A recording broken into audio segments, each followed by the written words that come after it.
ভেঙে দিয়েছে আমার, এটা দেখুন, পিছে দেখুন, পিছে দেখুন।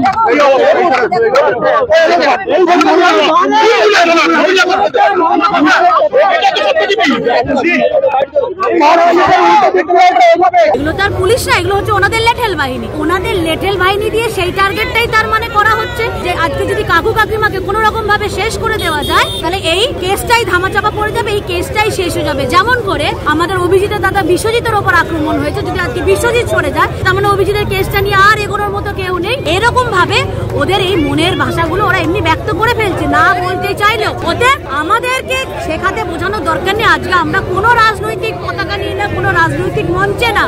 কারণ তোমার ঘরেও কন্যা সন্তান আছে, আমার ঘরেও কন্যা সন্তান আছে।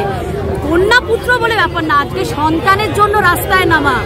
কারণ এখনো অবধি আমার অভয়া চলে যাওয়ার পরও কিন্তু এই মানে নারকীয় হত্যাকাণ্ড, এই নারকীয় মানে ধর্ষণ, এগুলো কিন্তু থেমে থাকিনি, কন্টিনিউ হয়ে গেছে। কারণ কি, ক্রিমিনালদের মনে কোনো ভয় ডর নেই, কারণ জানে ওই মাথার ওপর দিদি আছে, এটা জঙ্গি জামাত ক্রিমিনালদের স্বর্গরাজ্য। অতএব আমরা এখানে যা খুশি তাই করতে পারি। সেই জন্য বলবো যে কোনো রকম ভয় আমরা কেউ পাচ্ছি না, আমাদেরকে নিয়ে চিন্তা করতে হবে না, কারণ আমরা তো নিজেদের জীবন উৎসর্গ করেই দিয়েছি। আজকে যদি স্বাধীনতা সংগ্রামীরা এত ভাবতো না, তাহলে আজকে আমরা কোনো ইংরেজের ঘরের কোমর পরিষ্কার করতাম। অতএব আমাদেরকে নিয়ে চিন্তা করতে হবে না, জনগণ আমাদের সাথে আছে। বিচার তো দেয়নি সরকার, আমরা আমাদের বিচার বুঝে নেব।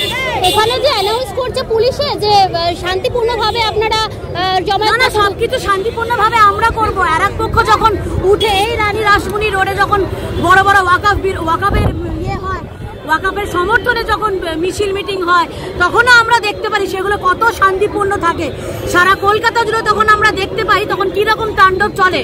অতএব আমরা শান্তিপূর্ণভাবে করব, কারণ আমরা শান্তিপূর্ণভাবে আছি বলেই না আজকে আমরা এখনো আসতে পারিনি। আমরা গণতন্ত্রটা মানছি বলে, আমাদের ওপর থেকে সেই নেতৃত্বে সেই নির্দেশটা আছে বলে, সেই মার্জনা, সেই শোভনীয় আচরণটা আমাদের মধ্যে আছে বলে আমরা এখনো কিন্তু সীমা লঙ্ঘন করিনি। কিন্তু এবার আমার সন্তানের ব্যাপার, আমার মেয়ের ব্যাপার, সীমা যতটা ক্রস করতে হয় ক্রস করব।